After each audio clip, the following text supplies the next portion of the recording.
ನಟಿ Ranya gold smuggling ಕೇಸ್ನಿಂದ ಡಿಕೆಶಿಗೆ lottery. ಇದು ಫ್ರೀಡಂ ಟಿವಿಯ ಪೊಲಿಟಿಕಲ್ ಎಕ್ಸ್ಕ್ಲೂಸಿವ್ ಆದಂತಹ ಸ್ಟೋರಿ.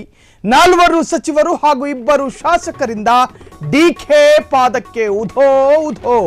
ರನ್ಯಾ ಕೇಸ್ನಲ್ಲಿ ಲಾಕ್ ಆಗಿರುವ 4 ಸಚಿವರು ಮತ್ತು 2 ಎಂಎಲ್ಎಗಳು ಕೇಂದ್ರ ಸರ್ಕಾರದ ಏಜೆನ್ಸಿಗಳು ನಮ್ಮ ಹಿಂದೆ ಬೀಳುತ್ತಿವೆ. ಹಾಗಾದ್ರೆ ಏನಿದು ರನ್ಯಾ ರಾವ್ ಗೋಲ್ಡ್ ಸ್ಮಗ್ಲಿಂಗಿಗೆ ಸಂಬಂಧಪಟ್ಟ ಬಿಗ್ ಬ್ರೇಕಿಂಗ್.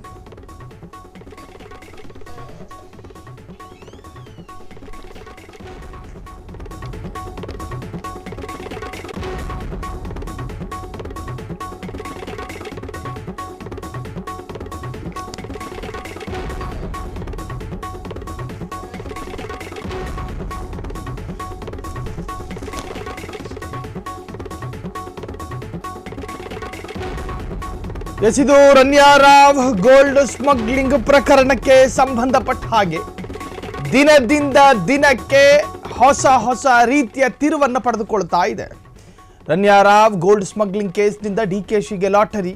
ಇದು ಫ್ರೀಡಂ ಟಿವಿಯ ಪೊಲಿಟಿಕಲ್ ಎಕ್ಸ್ಕ್ಲೂಸಿವ್ ಮೆಗಾ ಸ್ಟೋರಿ. ನಟಿ ರನ್ಯಾ ಗೋಲ್ಡ್ ಸ್ಮಗ್ಲಿಂಗ್ ಕೇಸ್ನಿಂದ ಡಿಕೆಶಿಗೆ ಹಾಗಾದ್ರೆ ಯಾವ ಅರ್ಥದಲ್ಲಿ ಲಾಟರಿ? ಇದು ಫ್ರೀಡಂ ಟಿವಿಯ ಪೊಲಿಟಿಕಲ್ ಎಕ್ಸ್ಕ್ಲೂಸಿವ್ ಆದಂತಹ ಸ್ಟೋರಿ. 4 ಸಚಿವರು ಅರ್ಥಾತ್ ಮಿನಿಸ್ಟರ್ ಹಾಗೂ 2 ಶಾಸಕರಿಂದ ಡಿಕೆ ಪಾದಕ್ಕೆ ಉಧೋ. ರನ್ಯಾ ಕೇಸ್ನಲ್ಲಿ ಲಾಕ್ ಆಗ್ತಾರಾ 4 ಸಚಿವರು, 2 ಎಂಎಲ್ಎಗಳು, ಕೇಂದ್ರ ಸರ್ಕಾರದ ಏಜೆನ್ಸಿಗಳು ನಮ್ಮ ಹಿಂದೆ ಬೀಳುತ್ತಿವೆ. ಕೇಂದ್ರ ಸರ್ಕಾರದ ಏಜೆನ್ಸಿಗಳು ನೀವು ಮನಸ್ಸು ಮಾಡಿದ್ರೆ ನಾವು ಬಚಾವಾಗ್ತೀವಿ. ಡಿಕೆ ಶಿವಕುಮಾರ್ ಪಾದಕ್ಕೆ ಹಾಗಾದ್ರೆ ಯಾರು ಬೀಳ್ತಾ ಇದ್ದಾರೆ? ಸೆಂಟ್ರಲ್ ಗವರ್ನಮೆಂಟ್ ಏಜೆನ್ಸಿಗಳು ನಮ್ಮ ಹಿಂದೆ ಬಿದ್ದಿದ್ದಾವೆ. ರನ್ಯಾ ರಾವ್ ಗೋಲ್ಡ್ ಸ್ಮಗ್ಲಿಂಗ್ ಇಡೀ ದೇಶವನ್ನೇ ಬೆಚ್ಚಿ ಬೀಳಿಸಿತ್ತು.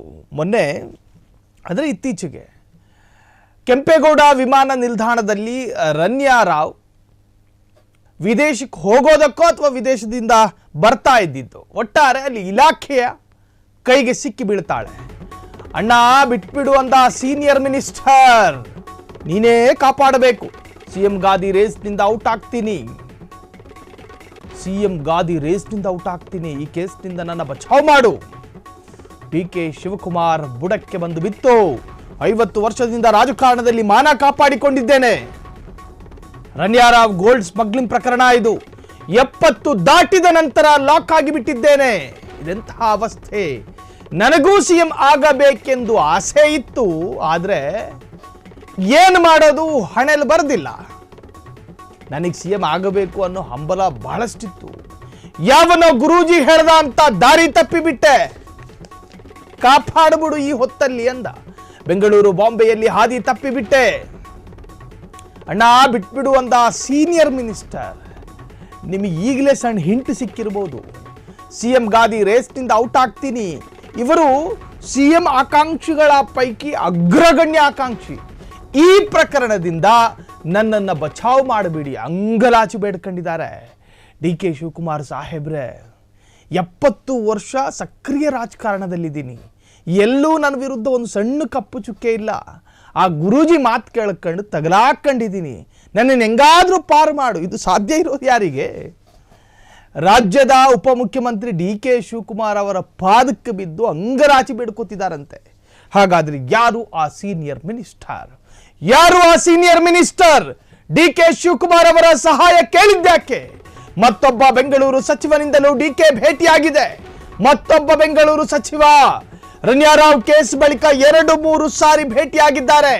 ಬ್ಯಾಕ್ ಟು ಬ್ಯಾಕ್ ಮೀಟ್ ಆಗ್ತಾ ಇದ್ದಾರೆ. ನಂದೇನು ತಪ್ಪಿಲ್ಲ ಬ್ರದರ್ ಎನ್ನುತ್ತಿರುವಂತಹ ಮಂತ್ರಿ. ನಂದೇನೇನು ಇಲ್ಲ ತಪ್ಪು. ಈವರೆಗೆ ಸಿದ್ದು ಪರ ಬ್ಯಾಟ್ ಬೀಸುತ್ತಿದ್ದ ವೈರಲ್ ಮಂತ್ರಿಗಳು ಡಿಕೆ ಶಿವಕುಮಾರ್ ದಾಹದಲ್ಲಿ ಕೂತ್ಕೊಂಡಿದ್ರು. ನಡು ಮಧ್ಯಾಹ್ನದಲ್ಲೇ ತಣ್ಣೀರೇರಿಸಿದಂಗಾಯ್ತು. ಇದೀಗ ಡಿಕೆ ಎದುರು ಅಂಗಲಾಚಿ ಬೇಡಿಕೊಳ್ತಾ ಇದ್ದಾರೆ ರಾಜ್ಯದ ಮಿನಿಸ್ಟರ್ಗಳು. ನಮ್ಮ ಕೈಯಲ್ಲಿ ಏನಿದೆ ಬಾಸ್, ಹೈಕಮಾಂಡ್ ಹೇಳಿದ್ರೆ ಹಂಗಾಗುತ್ತೆ. ಹೀಗೆ ಸಿಎಂ ಗಾದಿ ಚರ್ಚೆ ಬಗ್ಗೆ ಸಚಿವನ ಯೂಟರ್ನ್. ಈ ಹಿಂದೆ ಸಿದ್ದು ಪರ ಸದಾ ಬ್ಯಾಟ್ ಬೀಸುತ್ತಿದ್ದಂತ ಮಂತ್ರಿ, ಹಾಗಾದ್ರೆ ಯಾರಾಗಿರ್ಬೋದು ಆ ಮಂತ್ರಿ? ಇದೆಲ್ಲ ನೋಡಿ ಕಾಲಾಯ ತಸ್ಮೈ ನಮಃ ಎನ್ನುತ್ತಿರುವ ಡಿಕೆ. ಮತ್ತೊಬ್ಬ ಬೆಂಗಳೂರು ಸಚಿವನಿಂದಲೂ ಕೂಡ ಡಿಕೆ ಭೇಟಿಯಾಗಿದೆ. ಡಿಕೆ ಶಿವಕುಮಾರ್ ಸಿಎಂ ಸ್ಥಾನದ ಮೇಲೆ ಆಸೆ ಇಟ್ಕೊಂಡಿದ್ರು ನಿಜ. ಹೆಂಗಾದ್ರೂ ಮಾಡಿ 2.5 ವರ್ಷ ಪೂರ್ಣಗೊಳ್ಳುವುದ ಅದಕ್ಕಿಂತಲೂ ಮುಂಚೆ ನನಗೆ ಆ ಸ್ಥಾನ ಸಿಕ್ಕಿದ್ರೆ ಸಾಕಿತ್ತು ಅಂತ ಹೇಳಿ ಕೊಯಂಬತ್ತೂರಿಂದ ಹಿಡಿದು ಕರ್ನಾಟಕದ ವಿವಿಧ ಅಜ್ಜಯ್ಯನ ಆಶೀರ್ವಾದ ಪಡೆದಿದ್ದರಿಂದ ಹಿಡಿದು ಎಲ್ಲ ತರಹದ ಟೆಂಪಲ್ ರನ್ಗಳು ಕೂಡ ಡಿ ಕೆ ಶಿವಕುಮಾರಿಂದ ನಡೆದು ಹೋಯಿತು. ಯಾಕೆ? ನನಗೊಂದು ಸ್ಥಾನ ಸಿಕ್ಕಿದ್ರೆ ಚೆನ್ನಾಗಿತ್ತು ಅಂತ. ಅದರ ಜೊತೆಗೆ ಸಿದ್ದರಾಮಯ್ಯರ ಬಣದವರು ಕೂಡ ಇದರಲ್ಲಿ ಏನೋ ಒಂತರಹದ್ದು ತಂತ್ರ ಮಾಡ್ತಾ ಇದ್ದಾರೆ ಎನ್ನುವಂತಹದ್ದು ಡಿ ಕೆ ಶಿವಕುಮಾರ್ಗೆ ದೊಡ್ಡದಾದ ಅಡೆತಡೆಯಾಗಿತ್ತು. ಆದರೆ ಈಗ ಡಿ ಕೆ ಶಿವಕುಮಾರ್ ಪಾದಕ್ಕೆ ಬಿದ್ದು ಅಂಗಲಾಚಿ ಬೇಡಿಕೊಳ್ತಾ ಇದ್ದಾರೆ. ಬೆಂಗಳೂರು ಮೂಲದ ಪ್ರಭಾವಿ MLA ಮನೆಗೆ ತೆರಳಿ ರನ್ಯಾ ಕಾರು ಸೀಜು ಮಾಡಿದ ತನಿಖಾಧಿಕಾರಿಗಳು. ರನ್ಯಾ ಬಳಸಿಕೊಂಡು ಗೋಲ್ಡ್ ವ್ಯವಹಾರ ಮಾಡಿದ್ದ MLA ರನ್ಯಾರಾವ್ರನ್ನ ಬಳಸಿಕೊಂಡಿದ್ದಾರಂತೆ. MLA ಮನೆಯಲ್ಲಿ ಕಾರು ನಿಲ್ಲಿಸಿ ಹೋಗಿದ್ದ ರನ್ಯಾರಾವ್, MLA ಮನೆಯಲ್ಲಿತ್ತು ರನ್ಯಾರಾವ್ ಕಾರು. ಹಾಗಾದ್ರೆ ಯಾರು ಆ MLA? ಹಾಗಾದ್ರೆ ನಟಿ ರನ್ಯಾರಾವ್ರನ್ನ ನಾವು ಹೇಳ್ತಾ ಇರುವಂತಹ ಈ ಮಿನಿಸ್ಟರ್ಗಳು ಮತ್ತು MLAಗಳು ಚೆನ್ನಾಗಿಯೇ ಬಳಸಿಕೊಂಡ್ರ. ಗೋಲ್ಡ್ ಸ್ಮಗ್ಲಿಂಗ್ ಎನ್ನುವಂತಹದ್ದು ಕಾನೂನು ಬಾಹಿರ. It is literally illegal. ಅಕ್ರಮ ಚಿನ್ನವನ್ನ ಸಾಗಿಸುವಂತಹದ್ದು ಅಪರಾಧ, ಅಕ್ಷಮ್ಯ ಅಪರಾಧ ಅದು. ಹಾಗಾದ್ರೆ ಈ MLAಗಳು ಮತ್ತು ಮಿನಿಸ್ಟರ್ಗಳು ನಟಿ ರನ್ಯಾರಾವ್ರನ್ನ ಬಳಸಿಕೊಂಡ್ರ. ಇಷ್ಟು ದಿನ ಶಾಸಕರು ಸಚಿವರ ಬೆಂಬಲ, ಇದೀಗ DKಶಿ ಮೊಗದಲ್ಲಿ ಹೊಸ ಭರವಸೆ. ಕೊನೆಗೂ ನನ್ನ ಕಾಲಿಗೆ ಬಿದ್ರಲ್ಲ ಅಂತ. ನಾವು ಸಪೋರ್ಟ್ ಮಾಡ್ತೀವಿ, ಬೇರೆಯವರ ಸಪೋರ್ಟ್ ಕೂಡ ಕೊಡಿಸ್ತೀವಿ. ನೀವು CM ಆಗಿ ಅದಕ್ಕೆ ನಮ್ಮ ಅಭ್ಯಂತರ ಇಲ್ಲ, ಹೇಳ್ಕತ್ತಾ ಇರೋದು ಈ ಮಿನಿಸ್ಟರ್ಗಳು. ಆದರೆ ಈ ಸಂಕಷ್ಟದಿಂದ ನಮ್ಮನ್ನು ಹೆಂಗಾದ್ರೂ ಮಾಡಿ ಪಾರು ಮಾಡಿ. ಸಾಕಷ್ಟು ಹಿರಿಜೀವಿಗಳಿದಾವೋ ಏನೋ. ಅತ್ತ CM ಕಚೇರಿಗೂ ಎಡತಾಕಿ ಆರೋಪಿಗಳ ಲಾಬಿ. ರನ್ಯಾ ಕೇಸ್ನಿಂದ ಬಚಾವ್ ಮಾಡಿ ಎಂದು ಮೊರೆ ಇಟ್ಟುಕೊಂಡಿದ್ದಾರೆ ಅಥವಾ ಮೊರೆ ಇಡುತ್ತಾ ಇದ್ದಾರೆ. ರನ್ಯಾರಾವ್ ಕೇಸ್ನಿಂದ DK ಮೊಗದಲ್ಲಿ ಮಂದಹಾಸ. ಇಷ್ಟು ದಿನ ಶಾಸಕರು ಸಚಿವರ ಬೆಂಬಲ ಸಿಗದೆ ನಿರಾಸೆಯಾಗಿದ್ರು. ಇದೀಗ DKಶಿ ಮೊಗದಲ್ಲಿ ಹೊಸ ಭರವಸೆ.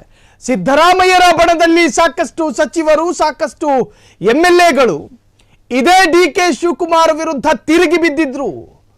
5 ವರ್ಷ CM ಸಿದ್ದರಾಮಯ್ಯರೇ CM ಆಗಿರಬೇಕು ಅಂತ ಹೇಳಿ ನಿಮಗೆ ಗೊತ್ತಿರಬಹುದು. MB ಪಾಟೀಲು ಅದೇ ಹೇಳಿದ್ದು, ಸತೀಶ್ ಜಾರಕಿಹೊಳಿ ಅದೇ ಹೇಳಿದ್ದು, ಬೈರತಿ ಸುರೇಶ್ ಅದೇ ಹೇಳಿದ್ದು, ರಾಜಣ್ಣನು ಕೂಡ ದಿನಕ್ಕೆ 40 ಸಾರಿ ಹೇಳಿದ್ದು ಸಿದ್ದರಾಮಯ್ಯರ ಪರ. DK ಶಿವಕುಮಾರ್ ಅವರಿಗೆ ಎಲ್ಲೋ ಒಂದು ಕಡೆ ಸಿದ್ದರಾಮಯ್ಯರ ಬಣದಲ್ಲಿರ್ತಕ್ಕಂತಹ ಪ್ರಭಾವಿ ಶಾಸಕರು ಮತ್ತು ಪ್ರಭಾವಿ ಸಚಿವರು ತಡೆಯಾಗಿತ್ತು DK ಶಿವಕುಮಾರ್ ಅವರಿಗೆ. ಆದ್ರೀಗ ಒಂದು ಪ್ರಕರಣದಲ್ಲಿ ತಪ್ಪಿಸಿಕೊಳ್ಳೋದಕ್ಕೆ ಮತ್ತು ಕಳಂಕರಹಿತರಾಗಿ ಇರೋದಕ್ಕೆ ಬಯಸ್ತಾ ಇದ್ದಾರೆ ಆ ಸಚಿವರು. DK ಶಿವಕುಮಾರ್ ಅವರ ಪಾದಕ್ಕೆ ಬಿದ್ದು ಅಂಗಲಾಚಿ ಬೇಡಿಕೊಳ್ಳುತ್ತಿದ್ದಾರೆ ಎನ್ನುವಂಥ ಅಪ್ಡೇಟ್ಗಳು ಲಭ್ಯವಾಗಿದೆ.